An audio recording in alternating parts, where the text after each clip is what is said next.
your classroom should be about you as a teacher, your learning styles, as well as the students' learning styles in your class. So getting to know them is really important, and getting to know your own teaching style can be really important as well. First, I wanted to introduce myself. My name is Anna. Do you see the resemblance? Clearly an artist. I'm also a teacher. I teach at La Paz Community School, part-time as the kindergarten teacher. And I'm also the director of education at Abriendo Mentes. I'm really interested in design. I think the space that you live in is really important for a variety of reasons, and I think that translates to classrooms as well. So that's kind of the reason I chose to do this presentation. I'm also really interested in how people learn. I think physical space kind of sets the groundwork for the type of classroom you run, who you are as a teacher. I think it can be really important in that it can be considered a whole nother teacher in the classroom. It can motivate your students, it can enhance their learning, it can reduce behavioral problems, it can facilitate learning, and it can facilitate your own goals as a teacher, your learning style, what you want your students to get out of what you're teaching.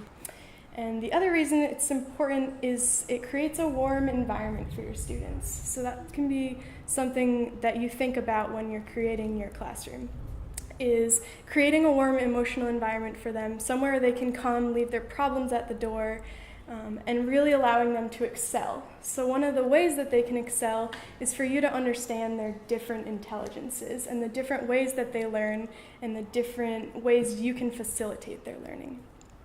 So that's where these 8 intelligences that are in front of you come in, and I want to go over them just real quick so that make sure it's totally transparent and everyone understands what they are. The first one is linguistic. Linguistic learners tend to learn best, or at least natural linguistic learners, learn best by writing things down. They tend to be good readers. They really like to see things up on the wall with big words, and they learn best in that capacity.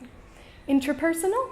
These tend to be our independent learners, people who really like to work by themselves. They really learn best by reflecting on themselves and their own learning and their own interests and projecting that into the way that they learn. So sort of on the opposite spectrum of interpersonal goes over to interpersonal, which are learners that learn by discussion, really being able to talk and collaborate with others helps them a lot. Kinesthetic.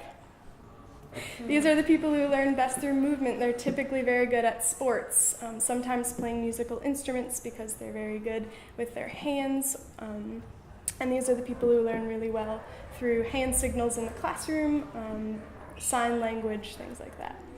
And naturalistic learners. These are people who are very environment driven. So they're typically the people who know a lot of names of species of plants and animals. They really like to go outside and really see things, and these are sort of our hands-on learners.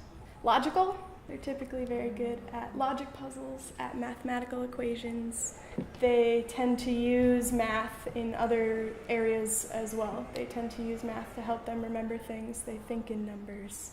Visual learners. Those are the people, they need a lot of highlighters. Yes. Everything Visual learner. Lots of highlighting, and lots of cards. pictures. Being able to really see things really helps visual learners understand and learn material. So these are the people who will draw diagrams and, draw an entire concept out just so that they can see it and really understand it better. And our last one is musical, fairly easy. They learn really well through singing songs. They're typically our musicians, are people who can really understand beats and tone, and learning concepts through music can help them a lot as well. I guess to give you a little bit more background, these were all a theory developed by Howard Gardner. He was a cognitive scientist out of Harvard, and he said that these can all develop throughout your life, but some people are sort of develop them very quickly and develop them early in their life, whereas it takes a lot longer for other people to develop certain ones of these skills. So this is not something where someone is only a linguistic learner or only an interpersonal learner. It's something that can be developed, and that's one of the reasons you want to make sure in your classroom that you're kind of integrating all of them together so that you can not only excel in the areas you're already good at, but as well as work on, some of the things that maybe you need help with or that you can still have room for learning in. So we are going to design our own classrooms today.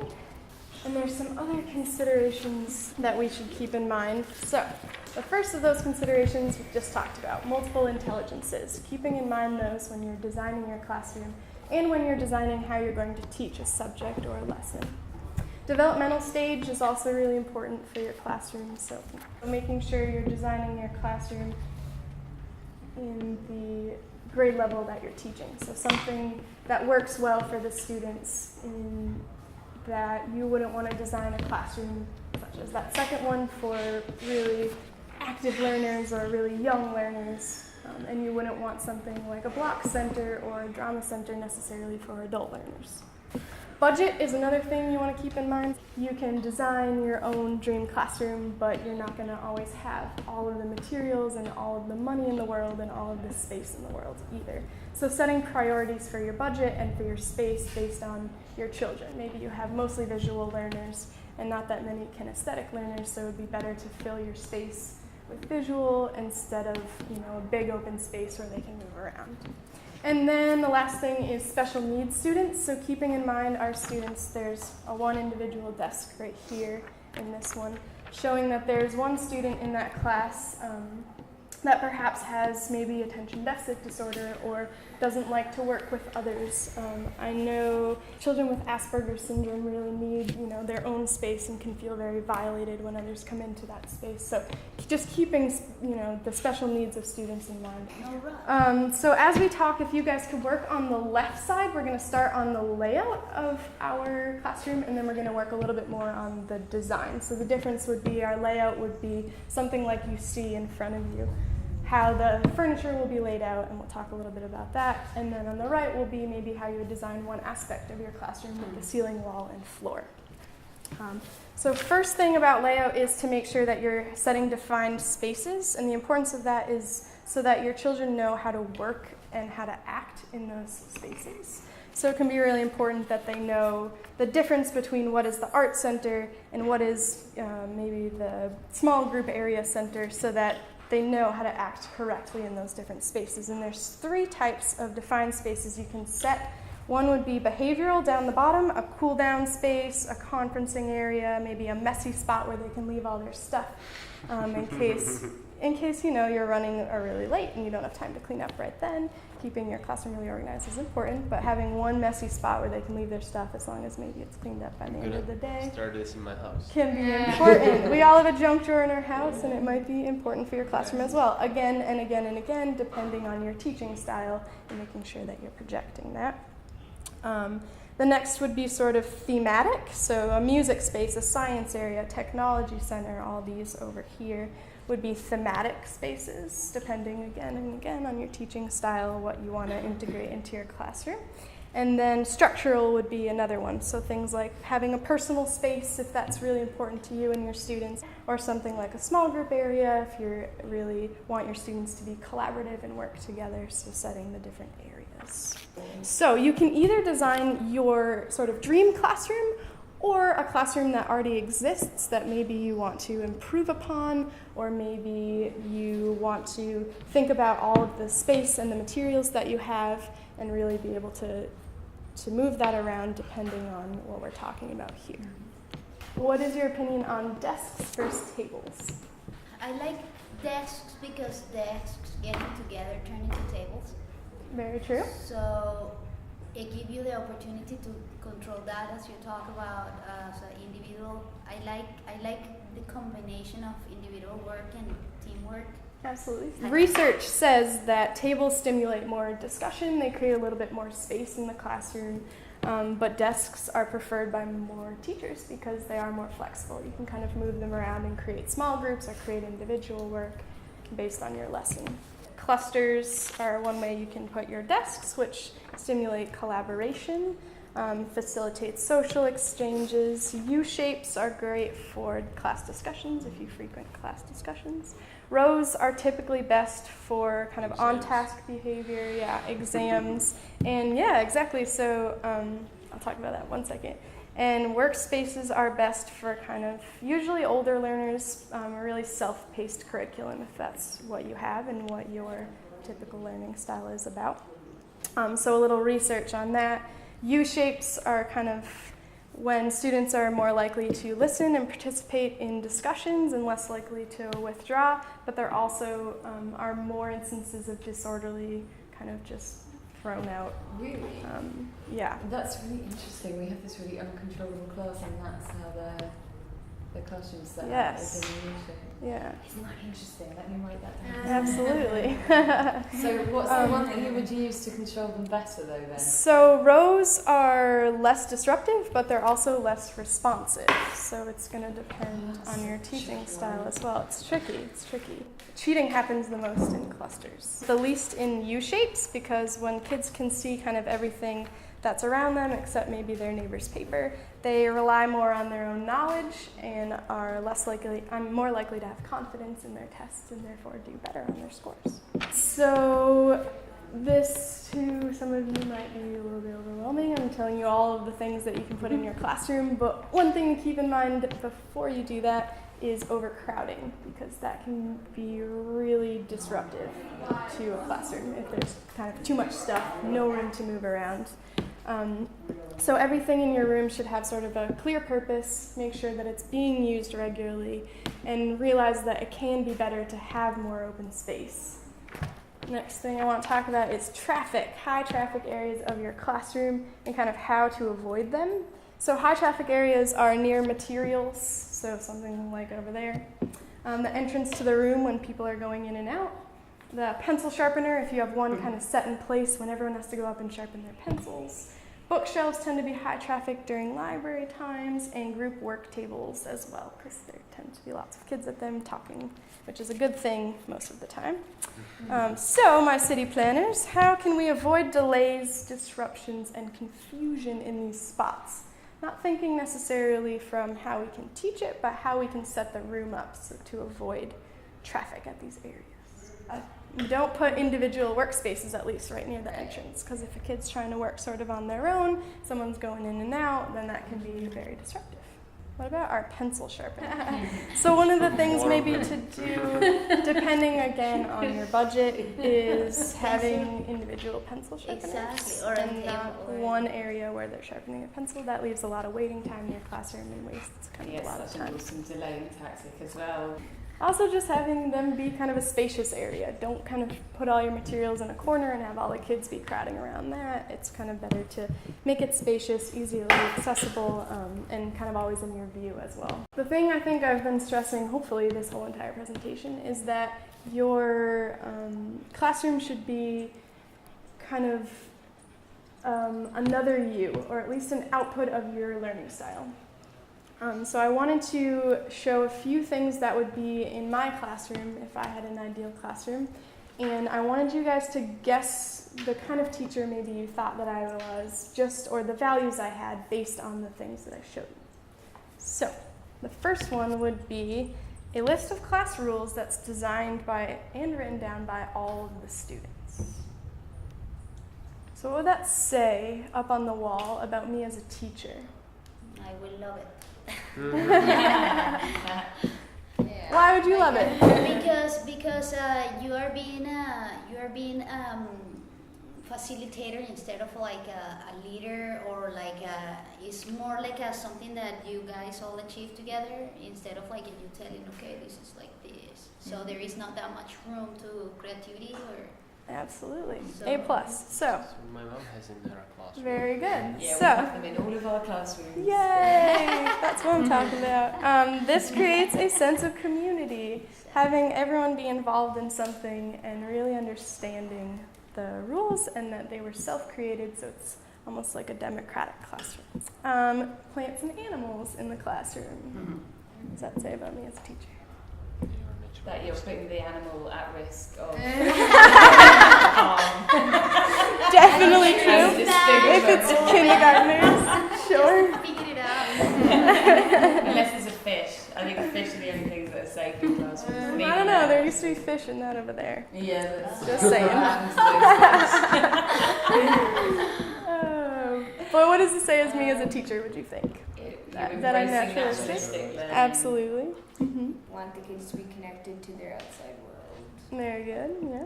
Also shows like caring because every day you have to water your plants, and so you show your kids that you have to actually care for things for kids. Exactly. Yeah, exactly. All right, last one, real quick. So I believe in making kind of areas of the classroom or boards where students can themselves put up their own work that they've done on their own. You don't tell them, you need to put this up, we're going to do it right now. It's just something that they do on their own. So what does that tell about me as teacher? You're encouraging the children's independence. Very good, very good. Yeah, responsibility, again, and letting them take on their own learning. So hopefully as a teacher you can get them excited about learning. And one way to do that is through letting them do it on their own.